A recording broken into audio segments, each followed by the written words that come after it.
Hey, Dr. Brett. Hey, Ashley. So I just met a quarterback, and he gets the yips when he's in the pocket. How do we tell him to stay calm under pressure? Okay, well, we don't, anybody can say stay calm under pressure, right? The process is about teaching the calmness off the field for on the field and vice versa. Learning how to train your mind and learning how to stay calm everywhere, in every situation. As he learns to stay more present, more patient, and more poised everywhere, eventually it'll translate into the pocket. How do you do that? You train your mind. How do you do that? Meditation, mindfulness, visualization, breath work, positive self-talk, and what I call enhanced communication skills, getting tougher, communicating your truth, living your truth, not avoiding it. Makes you tougher everywhere.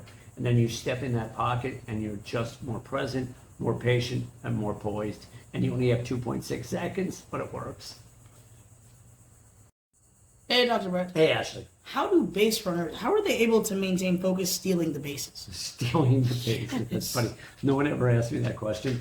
But someone, one of the baseball players I coached the other day, he went 0 for 5, and I said to him, don't ever let that happen again. I'm like, choke up like you have 2 strikes if you feel off in the batter's box, and then, you'll get a blooper or you'll get some kind of hit or maybe you'll walk, right? And he said to me, he goes, it's funny you say that because that's exactly what my hitting coach said. And I said to him, if 2 people, one without a technical background in baseball, says the exact same thing as your hitting coach, then you want to freaking listen here. So what we want to be doing in any sport, it doesn't matter what it is we want to be pivoting, making adjustments, not allowing ourselves to stay stuck. He was off, and so he did the same thing 5 times and basically struck out 3 or 4 times and got out on a weak ground ball the other time. Not a good call, right? So again, I'm teaching athletes how to pivot off the field for on the field and vice versa. We're always making changes. We're becoming more flexible, more adaptive, more creative, and more resilient. Hey, Dr. Brett. Hey, Ashley. We have an intern who's a coach now. He's coaching baseball. Awesome. Do you have any advice for a brand new coach, just light behind his eyes? It's just great experience, right? I'm sure he's coaching adolescents. Yeah, they're not. Sort, It's not but those are great experiences to have because, the best coaches, they started coaching Little League or they started coaching middle school or high school or whatever it is. So you want these experiences. And the advice I would say is for the coach to train his mind so he's more present, right? And then to teach the kids some mental game techniques to train their mind, not just the physical game, right? The meditation, the mindfulness, the visualization, the breath work, the positive self-talk, and then again, the enhanced communication skills. Most coaches in general, generalizing, are not great communicators. You can become a great communicator, but you got to practice and you got to learn. Hey, Dr. Brett. Hey, Ashley. I'm shooting 3-pointers. I'm shooting in the paint. I'm going hard in the paint. But I cannot make a free throw to save my life. Yeah. What's going on here? Well, that was definitely, that was mental. Like, that one's going to be mental. It's a really good chance that one's mental, right? It's like when the fans are in the background or you're slowing down, the person is struggling when everything gets quiet. In other words, they haven't trained their mind for real. And that's so obvious. Because think about a Zen mind, a quiet mind, right? Or no mind, right? In other words, their mind is active when the game slows down. When you're at the free throw line, I remember like in high school, we had no size. We played freshman basketball and that was it because we just had no height. And, I remember having no height. But the last 2 minutes, the coaches would put in all the fucking bench players and stuff, right? So one time, at the end of the game, they put the twins in, my twin brother and I, and we'd hack everybody up because we had on the bench the whole game, right? Because we had no size, but we were good. Anyway, I got fouled once. I went to the free throw line and hit 2 swishers, and the coach talked about it for months. It didn't even hit they were perfect 3 throws, right? I got my chance. I made the 2, right? And the coach was like, because when you have your opportunities, right? Now, why did that happen? We were always been pretty clutch athletes, my twin and I. But part of it is practice, right? And then, of course, back then I didn't actively train my mind. I just had some clutch ability. Now I actually train my freaking mind. So train your mind. Perfect. Hey, Dr. Brett. Hey, Ashley. What do I do if I'm getting the yips in the middle of a game, though? Like, I'm playing well the first quarter. Now, or the first half. The second half, I'm in my head. Breathe. Okay. I'm always teaching everybody to use the breath, right? Especially because not just because the breath is free, but it's also because it's so effective, right? If you're in a situation where you're on the field already, you're not going to be able to meditate while you're in the middle of the game, right? Unless you're changing over between games or something in tennis or something, right? Or you're on the sideline, right? On the sideline, you can go into a meditative state if you practice enough. But what you can do is basic box breathing, 4 or 5 seconds in, 4 or 5 second hold, 4 or 5 second release, 4 or 5 second hold again. You can do that 2, 3, 4, or 5 times. You can do that at night to try to fall asleep. You can practice it during the day. There are other breathwork techniques that are effective too, but the breath in general, short term, is probably going to be the most effective thing you can do. Observation skills are also powerful, bringing your focus into the moment, right? Observing the sky, the clouds, the fields, someone's face. The more you observe, the more present you become. You want to use the positive self-talk as well. Stay present, I got this, and so on. Hey, Dr. Hey, Brett. Ashley. So it looks like I'm playing well, but I mean, if you look at my stats, I have the yips. Oh, geez. How? Oh, boy. Yeah, it's because my team's still winning. So how do I explain that to my coach? Well, look, the coach is going to know something's wrong. The question is, what is the coach's capacity to, talk it through with you? And what is your capacity to talk it through with the coach?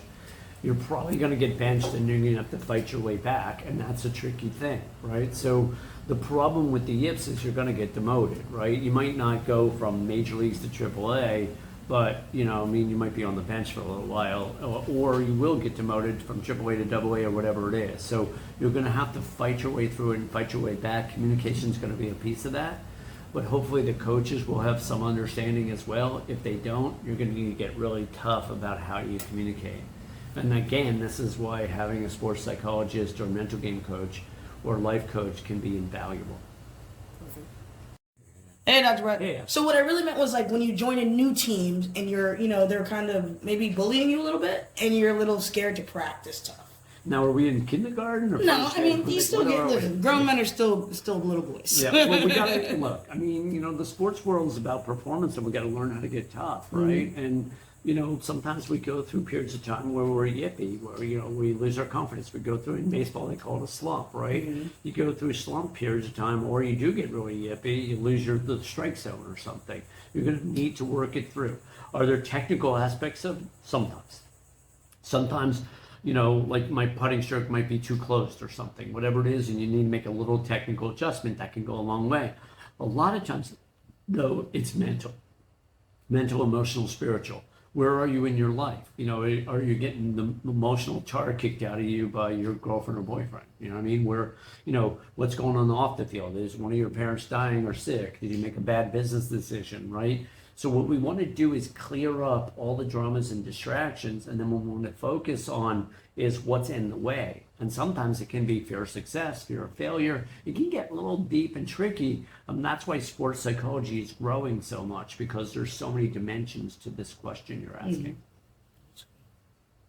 Hey, Dr. Brett. Yes. What's the secret to high pressure situations? So high pressure for some people is too much pressure. They call it the moment, right?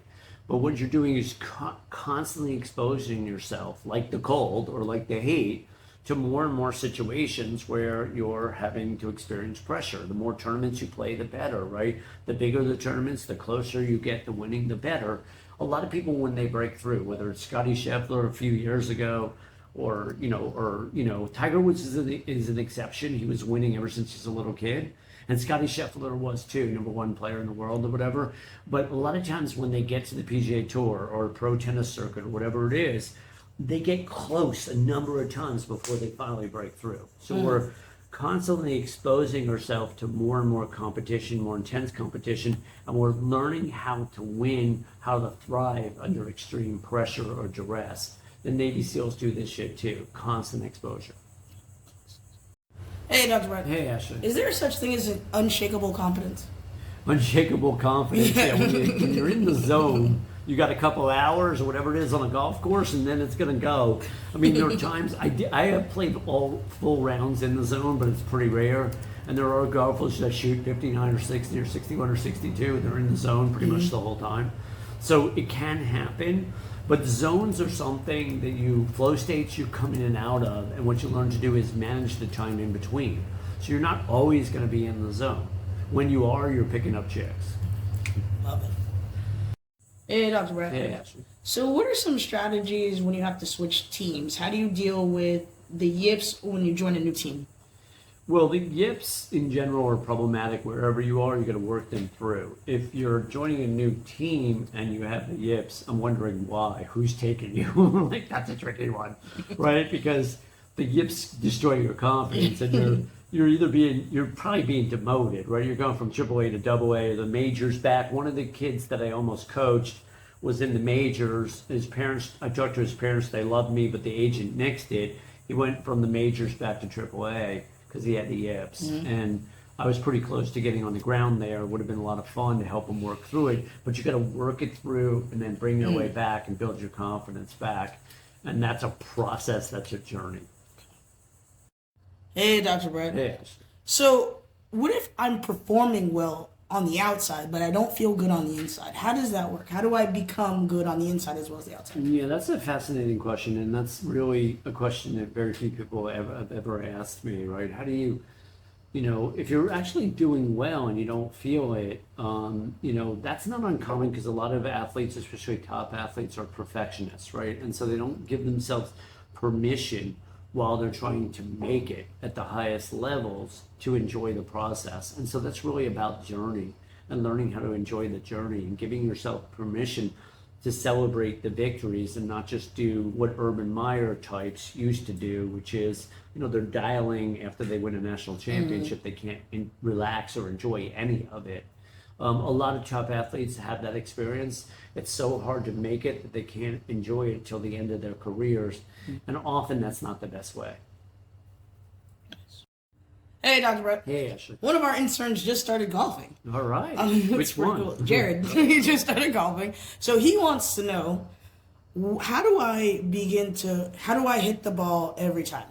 I mean, 3 out of 10 makes you a top major leaguer, right? Because think about it.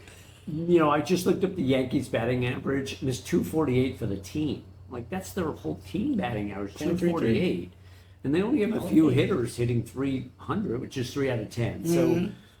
So what you're looking at is what I call putting the barrel of the bat on the ball as often as possible. In other words, process, not outcome. If you square up and put that barrel of the bat on the ball, which means you're so present and so focused in the batter's box, you're likely to get a hit one out of 3 times because you hit more and more line drives. You square it up. So again, you're focused on process, not outcome, which is to be so freaking present you can't help but put the barrel of the bat on the ball. Hey, Dr. Hey, Brett. Ashley. So we can't ignore one big part of this mental game, the heat. How do you deal with the heat, especially if you're like a golfer or you're outside the summer playing sports? Well, I mean, if you like Wim Hof at all, the heat and the cold are your friend. In other words, they make you tougher, right? Look, I've been starting to golf again on Mondays in Florida in the summertime. The heat index is 106, 107, 108. I'm doing midday because there's no one out there. I'm playing PGA National. It's fantastic. It's not expensive for us locals, right? It's just the South Florida Golf Pass.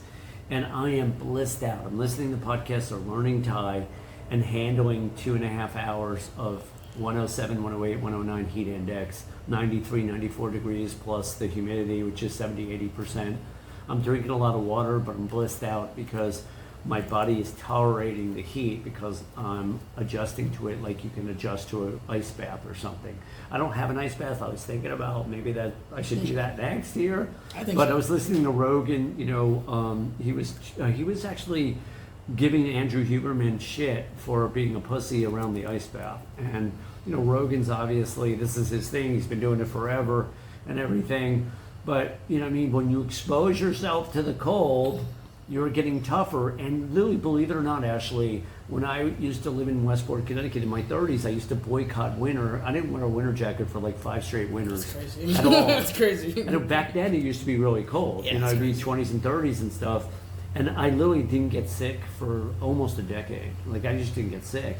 And I think part of it was before I ever got exposed to Wim Hof, I was doing it without knowing it, exposing myself to the cold. So exposure, it's the same thing with, dating or relationships. You want to expose yourself to experiences. Otherwise, you're not going to have any tolerance.